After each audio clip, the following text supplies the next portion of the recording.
ঘর থেকে কিছু জিনিস ফেলে দেওয়া, বিক্রি করা বা রিসাইকেল করার মাধ্যমে আমরা না শুধু জায়গা পরিষ্কার রাখতে পারি, বরং মানসিক শান্তি ও স্বাচ্ছন্দ্যও লাভ করতে পারি। নিচে কিছু জিনিসের তালিকা দেওয়া হলো যেগুলো আপনি ঘর থেকে ফেলে দিতে পারেন।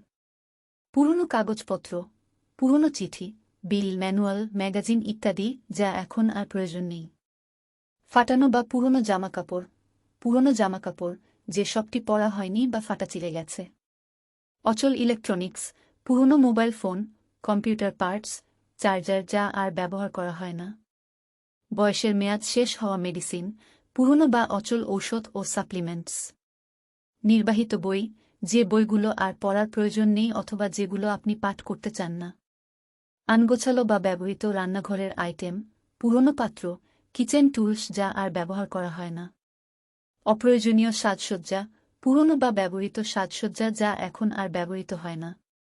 অপ্রয়োজনীয় খেলনা, শিশুদের পুরনো খেলনা যা এখন আর ব্যবহৃত হয় না। দীর্ঘদিন ধরে ব্যবহৃত কিছু খাবার, যে খাবারগুলোর মেয়াদ শেষ হয়ে গেছে। ফাটানো বা পুরনো আসবাবপত্র, পুরনো চেয়ার, টেবিল, সোফা ইত্যাদি যা আর ব্যবহার করা যায় না। এই জিনিসগুলো ফেলে দেওয়া বা দান করা, রিসাইকেল করা গেলে বা সুযোগ থাকলে বিক্রি করে দিলে ঘরের পরিবেশ আরও পরিষ্কার ও স্বস্তিদায়ক হবে। ভিডিও দেখার জন্য অনেক ধন্যবাদ। প্লিজ ভিডিওতে লাইক দিন, কমেন্ট করুন, চ্যানেল সাবস্ক্রাইব করুন।